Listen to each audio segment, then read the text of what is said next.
Scotty Scheffler heard something on Sunday that probably no one has ever said to his face in his entire career. And the man who said it didn't just win a golf tournament. He may have just flipped the entire power structure of the PGA Tour in a matter of hours. And by the end of this video, you're going to understand exactly why this moment could define the rest of the 2026 season. Let's get into it. What's going on, everybody? I'm Rick. Welcome back to Rick Analysis PGA, the channel where we go deep in the scorecard, deeper in the highlights, and deeper than what the official broadcast wants you to focus on. Because real golf fans, the ones watching until the very last putt drops on Sunday, they know that the most important stuff almost never happens on the leaderboard. It happens in the moments just around it. The conversations, the reactions, the body language between players who have been competing against each other for years and genuinely, deeply want to beat one another. And what happened this past Sunday at TPC Craig Ranch in Texas? That was one of those moments. In fact, I would argue it was a moment of the 2026 PGA Tour season so far. And we are going to break every single piece of it down today. Before we do, if you are new here, welcome. Hit that subscribe button right now. Tap the bell icon so you never miss a video. We are pushing hard toward our first 11,000 subscribers on this channel. And every single person who joins this community makes it stronger. This channel is built for fans who care about the real stories in professional golf. Not just the birdies and bogeys, but everything happening behind the scenes and between the ropes. If that sounds like you, you are exactly where you need to be. All right, let's go. Setting the stage, what this tournament meant first, let's talk about what the CJ Cup Byron Nelson even was heading into this week. Because context matters enormously here. This is not a throwaway event on the PGA Tour schedule. The field at TPC Craig Ranch was stacked. You had elite players. You had world ranking implications. You had major season momentum on the line. And most importantly, you had Scotty Scheffler in the field. The world number one. The man who has spent the better part of the last 2+ years sitting at the very top of professional golf and looking completely comfortable doing it. When Scheffler enters a tournament, the conversation around that tournament changes. Other players know it. The media knows it. The fans know it. There is a reason he is ranked number one in the world. And it is not just because of one or two big wins. It is because of the relentless week-in, week-out consistency that he has shown across an extended period of time. So going into the final round, with Scheffler in contention, most golf fans were mentally preparing for a classic Sunday battle. Scheffler applying pressure. The field trying to hold on. Maybe someone making a run. Maybe someone cracking. But ultimately the world number one being right there when it mattered most. That was the setup. What actually happened was something completely different. And the reason it was different came down to one player. And one round of golf that people in this sport are going to be talking about for years. The round. Breaking down the 60, let me walk you through what Windham Clark actually did on Sunday. Because I think when you break it down shot by shot in terms of what it actually took, the magnitude of this performance becomes even more clear. 11 birdies, 0 bogeys. Final round 60, ***. Now, on the surface, those numbers are already extraordinary. But let me give you some perspective on just how rare a final round 60 actually is on the PGA Tour. We are talking about a number that elite professional golfers, men who hit golf shots for a living, who practice more hours in a week than most people work, who have every resource available to them, still almost never shoot. A 60 in a regular round is special. A 60 in the final round of a PGA Tour event, on a Sunday, when the pressure is at its absolute maximum, that is something else entirely. Clark started the day already in the mix, but not necessarily as the obvious favorite. Scheffler was right there. Other elite players were within striking distance. The leaderboard was a kind of tight, contested situation where any number of players could have made a move, and then Clark just took over. What made this round so remarkable was not just the score, it was the manner. It was the consistency across all 18 holes. There was no hot stretch followed by a cold patch. There was no front nine explosion, and then hanging on for dear life on the back nine. Clark was relentless from beginning to end. He made birdie. Then he made another birdie. Then another. He gave absolutely nothing back. 0 bogeys on a Sunday in a pressurized final round situation with the world number one right behind you. That requires not just physical talent, but an almost inhuman level of mental control. When Clark spoke after the round, he described it in a way that every athlete who has ever been in that state will recognize immediately. He said, asterisk, everything just clicked. When you get into that rhythm, you stop thinking and you just play. Asterisk, that is flow state. That is what psychologists call being completely in the zone, where your conscious brain essentially steps aside and your training, your instincts, your muscle memory just take over completely. And watching Clark on Sunday, you could see it. There was a calm about him, a stillness. He was not celebrating excessively between holes. He was not talking much. He was just locked in, completely and entirely locked in. The final number? 30 under par for the tournament. A new tournament record. He won by 5 shots over Scheffler, 3 shots over So Kim. He did not just win. He dominated one of the strongest fields on tour from wire to wire on Sunday. And doing it at 30 under? That sends a message that echoes across every locker room on the PGA Tour. Real quick, I want to know in the comments, on a scale of 1 to 10, how shocked were you watching Clark shoot that 60 on Sunday? Drop your number below. And if you were watching live, tell me the exact moment you realized this round was something truly special. I genuinely want to know. Scheffler aside, the story nobody is telling. Now I want to spend some real time here, because I think in all the excitement around Clark's 60, something genuinely important is getting lost. And it's something that actually makes this whole situation more fascinating, not less. Scotty Scheffler finished this tournament at 25 under par. 25 under par. Let me put that in context for you. If you go back through recent PGA Tour history and look at winning scores, final winning scores at tournaments, 25 under par wins a majority of events on tour. Comfortably, there are weeks where 20 under wins. There are weeks where 22 under wins. 25 under par is an elite score. This week, 25 under par lost by 5 shots. And here is what I keep coming back to. Scheffler did not collapse. He did not have a Sunday meltdown. He did not make the costly mistakes that sometimes knock top players out of contention when the moment gets too big. He played exactly the kind of golf that world number one players play. Consistent, controlled, clutch when he needed to be. He gave himself a legitimate chance going into Sunday, and he stayed right in the fight. He just could not catch a man who was having one of the rounds of the decade. And that is actually an incredibly difficult emotional and psychological space to sit in. And I don't think enough people are talking about it. Because when you lose because you played badly, you have somewhere to direct your frustration. You can look at your mistakes, you can fix them, you can make adjustments and come back better. But when you play genuinely well, when you do almost everything right, and you still lose by 5, that requires a completely different mental processing. Because there is no obvious fix. There is no clear mistake to correct. You just ran into someone who was better that particular day.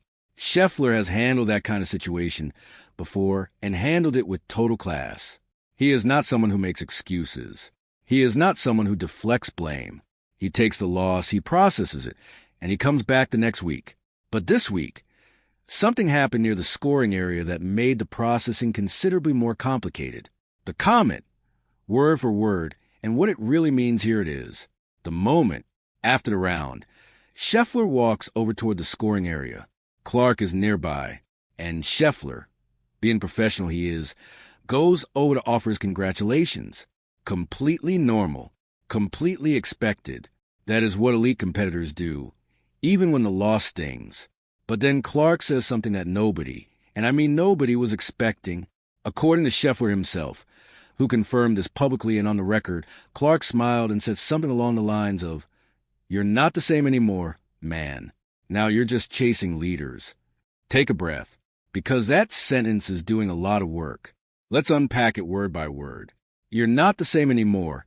That is a direct statement about Scheffler's identity as a player. Not about this week. Not about this tournament. About who Scheffler is as a competitor going forward. It is saying, something has changed. You used to be the one setting the pace. Now you're not. Now you're just chasing leaders. And then this, just chasing, not competing for the lead. not hunting the trophy, just chasing. Like Scheffler has been reduced from a frontrunner to a follower, from the standard to someone trying to catch up to the standard. That is pointed, that is specific, and that is the kind of thing that, when said to a competitor of Scheffler's caliber and pride, lands like a punch. And Scheffler confirmed exactly that. His response on record: "I didn't take it as a joke. It felt a bit disrespectful." Now I need to emphasize something here. Scheffler does not say things like this casually. He is not a player who manufactures controversy. He is not someone who runs to the media to complain about opponents. He handles himself with an enormous amount of dignity and professionalism in almost every public situation. The fact that he said this, publicly on the record, clearly and deliberately, means that comment genuinely affected him in a real way. He also added, "We all want to win, but there's a way to carry yourself too." Read between those lines. That is not just an observation about competitive spirit. That is a value statement. Scheffler is saying, winning does not give you permission to say whatever you want. There are standards of conduct between competitors that exist beyond the scorecard. And, in his view, Clark crossed one of those lines. Clark tried to soften things afterward, saying, "We compete hard out here." Sometimes things get said in the moment. "I have nothing but respect for Scottie, and maybe that is completely genuine. Maybe Clark said it in the pure heat of that adrenaline rush and meant no real malice. But the words still exist. The reaction still exists. And the tension that was created in that moment, that is now part of the fabric of this rivalry going forward. You cannot unring a bell. Okay, I need your honest take right here. Did Windham Clark cross the line with that comment? Or was it just pure competitive fire that got expressed in the heat of the moment? Vote with your comment. Right cross the line or just competitive. I'm going to read through all of them, and I want to see where this community stands. And stay with me, because my full verdict is coming at the end, and I think some of you might be surprised by where I land. The full debate, both sides. Honestly, this is where I want to be genuinely fair, because lazy takes are easy. Picking one side and hammering it gets views. But real analysis means looking at this honestly from both directions. Making the case for Clark *. Start with the most basic fact. This man just shot 60 on a Sunday in a stacked field with the world #1 breathing down his neck. The adrenaline, the endorphins, the pure competitive electricity that flows through an athlete in the immediate aftermath of that kind of performance is absolutely real and is unlike almost anything else in professional sport. Athletes say things in those moments that they would not say in a calm, relaxed, post-dinner conversation. That is not an excuse. It is just a reality of what competitive emotion does to human beings. And there's an argument to be made that what Clark said was simply one elite competitor acknowledging, in raw and unfiltered terms, that on that particular day, the landscape had shifted. There's also a broader argument about what golf needs. And honestly, golf needs this. Golf needs edge. Golf needs moments where players actually feel something and express in ways that go beyond the standard. I played solid. I executed my game plan. I'm really happy with how I handled the course today. Press conference language that fans have heard 1,000 times. Real rivalries, the ones that make sports great, require real emotion. And real emotion is not always perfectly polished. Making the case for Scheffler *. But now flip it completely, because this argument is just as strong. Scotty Scheffler is not some mid-level player who lucked his way into a world ranking. He has earned every single thing he has in professional golf through years of elite-level consistent performance. He finished this tournament at 25 under par. The idea that one loss, even a 5-shot loss to someone shooting 60, redefines him as just a chaser now, is an extraordinary overstatement. 1 week does not define a career. One dominant performance by one opponent does not fundamentally change who Scheffler is as a competitor or where he stands in professional golf. And suggesting otherwise, especially directly to his face, seconds after the round ended, shows either a lack of perspective or deliberate willingness to needle someone who showed up to offer genuine congratulations. Scheffler walked over there to be gracious. He did the right thing as a professional, and the response he received to that act of sportsmanship was something that, by his own account, felt disrespectful. That matters. Where I think the truth actually sits asterisk. Both of these things can be true simultaneously. Clark probably was not trying to wound Scheffler on a personal level, but Scheffler was absolutely right to feel that the comment crossed a line. Intent and impact are two different things. And in the world of elite professional competition, where ego, pride, and identity are deeply tied to performance, the impact of those words is what lasts. Major season. Why this gets so much bigger from here.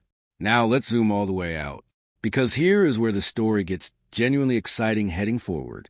Major season is here, and both of these men are going to be right in the middle of it. Think about what Clark brings into the next few months. He already has a major championship on his resume, so he knows what it takes to close on the biggest stages. And now, he is coming in with a 30 under par tournament record performance fresh in his legs and in his head. That kind of momentum is real. Confidence in golf is real. When a player is in that headspace, where everything is clicking, where the doubt is gone, where the body and the mind are completely aligned, they are dangerous anywhere at any major against any field. And then there is Scheffler, who is going into major season with something sitting in the back of his mind that was not there before Sunday. Something specific, something personal, something that a man of Scheffler's competitive makeup is absolutely going to carry with him into every future encounter with Windham Clark. Now imagine, just close your eyes for a second and picture this. Clark and Scheffler pair together in the final round of major. Sunday afternoon, leaderboard tight, cameras everywhere. Every golf fan in the world watching. Do you feel how different that is now? Do you feel how much extra weight every single shot between those two players is going to carry? Because they are not just two competitors in the same group anymore. There is history between them. There's an unresolved edge. There's something that needs to be answered on both sides. That is the stuff that makes sports matter beyond just the statistics. Think about the rivalries that golf fans carry with them for decades. The moments that still get brought up in conversations years after they happened. What almost all those moments have in common is that they were personal, not just competitive, personal. There was something real at stake beyond just a trophy. This suddenly has that feeling, and we are right at the beginning of it. What this means for the PGA Tour, the big picture, let's be completely honest about something. The PGA Tour has needed this. The last couple of years have been complicated for professional golf. Business disputes, LIV golf drama, off-course politics consuming a portion of every major conversation around the sport. And every time a genuinely compelling on-course narrative started building, something off-court would pull the oxygen away. But what happened in Texas this Sunday? That is purely on-course, purely competitive. Two elite players in a real moment producing real tension that nobody scripted, nobody manufactured, and nobody could have predicted. That is the best version of professional golf. And fans who have been watching for years know the difference between real stories and manufactured ones. They can feel it, and this one feels real.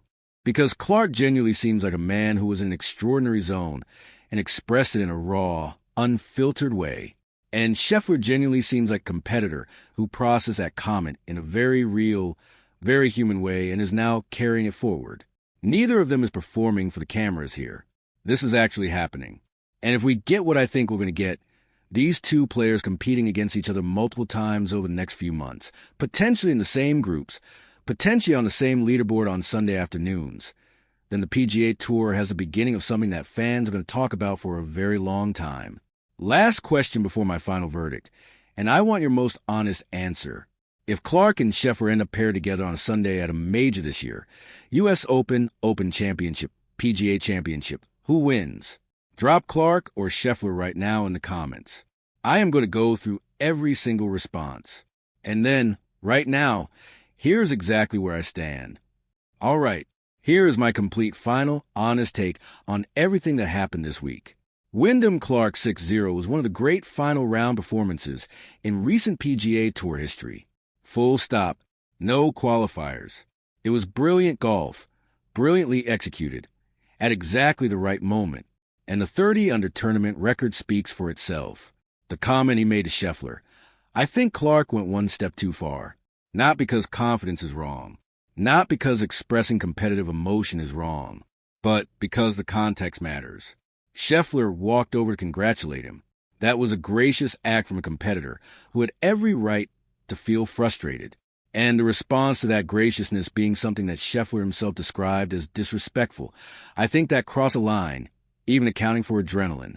But, and this is important, I also think this might be the best thing that could have happened for the PGA Tour going into major season, because now we have a rivalry with actual heat behind it, not manufactured, not promotional, real. Scheffler is going to show up at every major between now and the end of the year with something to prove. Clark is going to show up riding the confidence wave of one of the great final rounds in recent memory. And when those two end up on the same leaderboard on a Sunday afternoon, and they will, every golf fan on the planet is going to be leaning forward in their seat. That is great for the sport. And honestly, I cannot wait. I'm Rick. This has been Rick Analysis PGA. If you got something from this video, smash that like button, hit subscribe, and ring the bell. We are right on the doorstep of 11,000 subscribers, and your support is everything to this channel. Drop your thoughts in the comments. Clark or Scheffler at the next major? And did Clark cross the line or not? Let the debate run. I'll see you in the next one. Until then, take care of yourselves. Rick Analysis PGA. Out. ****.